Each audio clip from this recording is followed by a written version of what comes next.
McLaren voando no terceiro setor da Austrália, nós vamos conversar sobre isso agora e também alguns comparativos, dados, vamos lá. Olá amigo do Ressaca Motor, seja bem-vindo a mais um vídeo, eu sou Matheus Pucci, cá estamos novamente para mais um vídeo sobre o Qualifying. Se você não viu o de hoje mais cedo que eu gravei na madrugada falando baixinho, dá uma olhada lá e claro, sempre lembrando vocês dos nossos parceiros. Tem a Instant Gaming com os melhores gift cards e games pelos melhores preços, dá uma olhada lá porque tem lançamentos excelentes na Instant Gaming. E tem também a Paddock BR, olha aqui ó, a camiseta que eu tô. Esse final de semana eu escolhi essas duas, né, para estar com vocês, essa aqui do Senna e também a camiseta da Williams. Você tem vários modelos lá na Paddock BR, dê uma olhada, porque é 100% algodão, não encolhe, tem moletons também, cupom Ressaca Motor para desconto e frete grátis, e em compras acima de R$ 197 você leva também um chaveiro colecionável de algum piloto de 2025 ou então piloto lendário. Entra pelo link na descrição também. E me diz aí, qual camiseta eu vou usar amanhã? Vai ser essa ou a da Williams? São as duas do final de semana. Cada final de semana de corrida eu vou utilizar duas nas gravações. Aí a gente vai vendo quais são os modelos. Pois bem, prometi para vocês um vídeo bem menos opinativo e mais informativo agora sobre o Qualifying. Nós tivemos algumas surpresas interessantes. E é claro que eu quero começar com alguns dados, como por exemplo, a volta ideal de classificação de cada um. Se você der uma olhada aí no gráfico que está aparecendo na tela, o Norris obviamente foi o mais rápido na sua volta ideal, ou seja, somando os melhores setores que ele fez ao longo do Qualifying. O Piastri fica logo atrás, o Russell fica à frente do Verstappen, ou seja, o Russell tinha um potencial que ele demonstrou melhor que o do Verstappen, apesar do Verstappen ter ficado em terceiro no quali final. Hamilton seria logo atrás ali do Verstappen, Tsunoda entre as duas Ferraris. Você vê que tem uma leve modificação no que seria a melhor volta de cada um. Tem ali em último o Ocon, a Haas realmente muito abaixo do que eu esperava. Isso pode ser um acerto de chuva? Pode, mas enfim, já a gente entra no mérito. Então esses são os tempos ideais, aqueles tempos que a gente esperava que pudesse acontecer baseado nos melhores setores.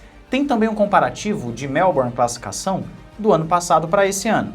Você vê claramente que Haas, Aston Martin, Ferrari e Red Bull são as equipes que menos evoluíram. Mais uma vez eu vou bater na tecla da Aston Martin, gente. É uma equipe que está perdida. E por que eu estou falando isso? Porque eu tenho visto comentários falando, não, eles estão com um carro excelente. Ficar ali fora do top 10 para uma Aston Martin não é excelente. E se ficasse em 10º ou então 9º, seria ok. Tá? Então, pelo investimento, pelo pessoal e por ser uma equipe que já estava brigando lá na frente em 2023, é um downgrade muito grande. Por outro lado, você vê que a Alpine cresceu muito, mesmo com um conceito muito parecido do ano passado. A Williams, então, deu um salto também muito grande, McLaren, como temos visto, Mercedes também deu um salto muito bom, Racing Bulls e a Sauber. Então você tem ali quase que metade do grid não evoluindo tão bem e a outra metade evoluindo de uma forma muito satisfatória, inclusive deixando o grid bem mais próximo. Aí nós temos um outro gráfico que são justamente os melhores setores. Você vê que o Norris foi o melhor no primeiro e no terceiro setor e o Verstappen o melhor no segundo setor. A gente vai ver já qual foi a grande diferença dessas voltas. Eu tenho a telemetria aqui para mostrar para vocês. Só que o primeiro ponto que eu quero abordar aqui é justamente sobre a Ferrari. Vocês têm perguntado bastante sobre a Ferrari. Afinal, o que aconteceu? Por que a Ferrari andou mal? O que está rolando? De acordo com algumas informações que eu estou pegando no Formula Data Analysis, a Ferrari estava ontem com maior carga aerodinâmica, maior carga de downforce. Já hoje, a McLaren também colocou um pouquinho mais de carga aerodinâmica. E o que nós vimos foi a Ferrari estava sim com essa carga mais pesada, mas ainda assim não era mais rápida nas curvas de média e alta velocidade, o que é estranho. Isso pode ser uma deficiência do carro, já que a Ferrari não ficou tão atrás em velocidade máxima. Na verdade, ela ficou ali junto, por exemplo, da McLaren. Então, nesse ponto em específico, é um problema do carro. A gente já nem está falando mais de acerto. O carro da Ferrari era para ter batido a McLaren em algum ponto e não bateu. É um carro, então, que tem dificuldade, talvez, em gerar essa pressão aerodinâmica, o que pode gerar um carro mais rápido de reta.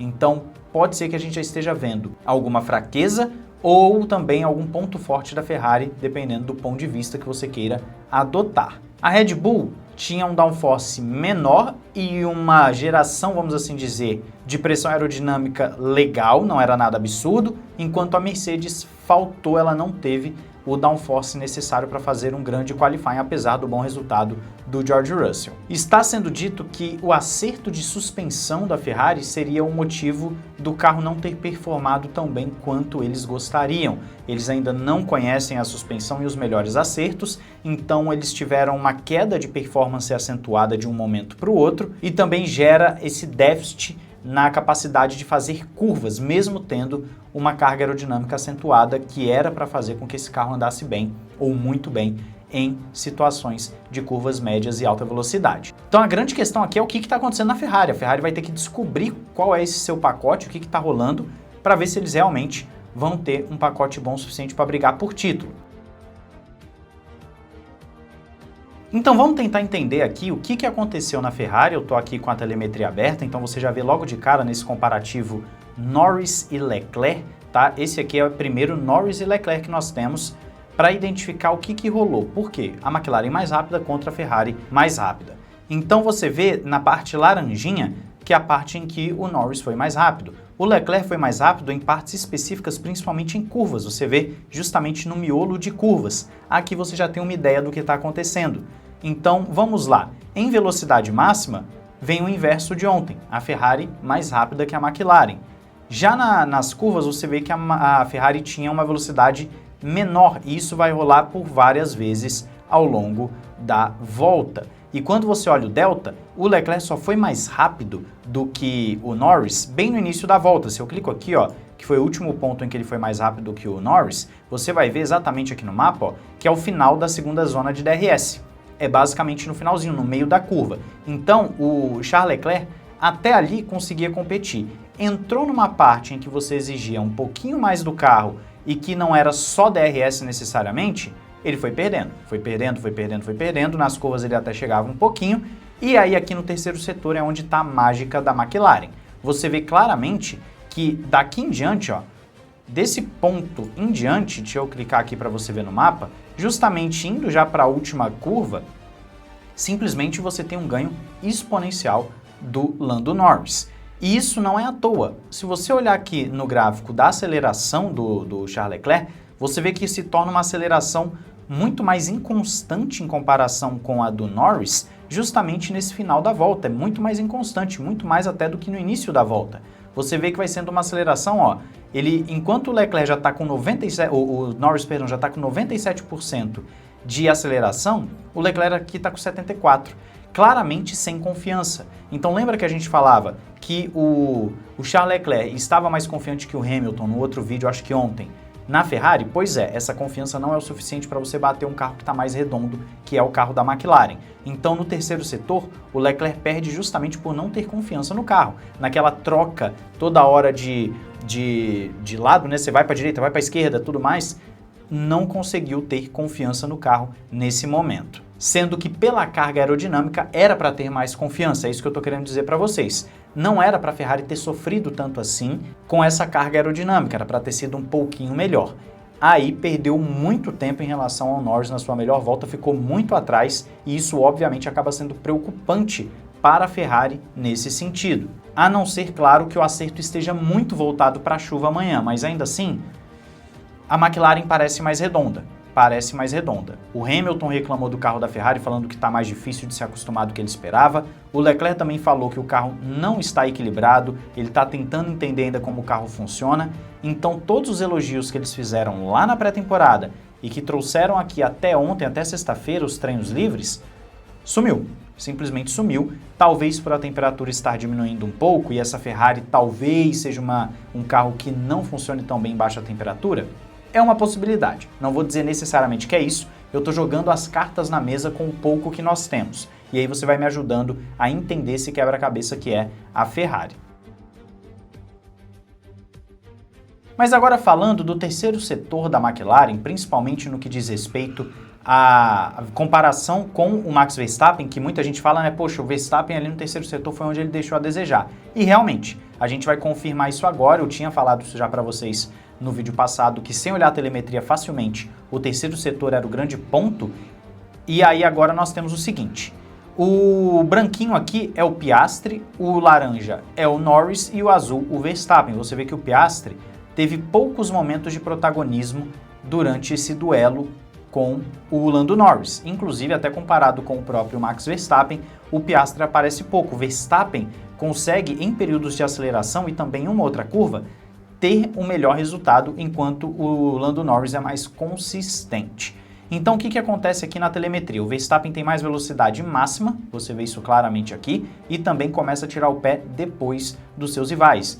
Isso é muito do estilo, o Verstappen tem esse estilo de ser um pouquinho mais agressivo mesmo. Se você pegar o delta, vai ver que o Verstappen durante o primeiro setor ali, até um pouquinho depois daquela reta, ele ainda está à frente no tempo. Aqui no mapa, ó, você está vendo exatamente aqui, então o Verstappen ele consegue justamente até ali estar um pouquinho à frente dos seus rivais. Depois disso vai ficando bem parelho aqui no delta, você vai vendo, e quando chega no terceiro setor, o Verstappen tá ali um pouquinho à frente junto do Piastri, quando chega justamente aqui, ó, bem no iniciozinho do setor, você tá vendo, na curva, ele está à frente, só que daqui em diante o Lando Norris faz um setor absurdo. Ele consegue abrir, ele tira, ó, ele tinha um déficit para o Verstappen aqui de 2,5 décimos e de 1,5 décimo para o Piastri. E o Lando Norris tira isso e transforma o déficit que ele tinha em uma vantagem de quase 4 décimos em cima do Verstappen.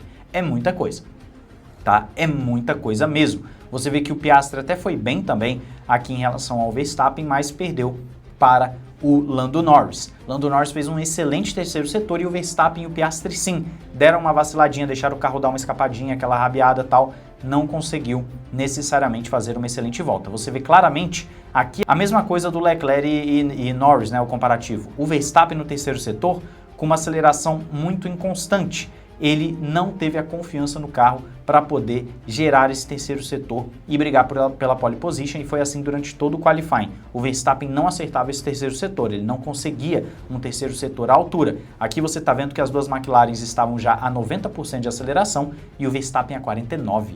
Realmente não teve a confiança para colocar esse carro lá no terceiro setor. O terceiro setor, então, aparentemente vai ser crucial nessa corrida, porque ali você já tem uma entrada de DRS logo depois dele, e você tem também o fato de que a McLaren parece um carro mais equilibrado, e por ser um carro mais equilibrado, ele está tendo essa vantagem em relação às suas rivais. Se chover, claro que aí o Verstappen tem mais possibilidades de ir no braço, Hamilton, Leclerc e tudo mais, são pilotos que tendem a andar bem na chuva, mas ainda assim a McLaren parece o carro mais redondo num primeiro momento. Então a gente está entendendo aqui como é que funcionou essa questão da McLaren vencendo todo mundo no terceiro setor. Então é isso, eu quero saber a sua opinião aí nos comentários, o que você viu de diferente, ficou claro para vocês? Viu que as equipes estão realmente avançando nesse início de temporada na Austrália? Fala aí, não esqueça de se inscrever e ativar o sininho para mais conteúdo. A gente vai estar continuando fazendo a nossa cobertura. Amanhã eu não sei se eu vou acordar de madrugada, né? Depois ali da corrida eu vou gravar, porque realmente fica um pouco estranho e também eu fico bem cansado. Talvez eu poste o vídeo um pouquinho depois, né? Eu acho que saiu por volta das 6 horas o vídeo hoje da manhã e amanhã deve sair por volta das 7, 8 horas, alguma coisa assim. Mas você já sabe então, e eu tenho mais uma novidade para anunciar para vocês amanhã, então fique atento aí no canal. Um grande abraço, valeu e falou!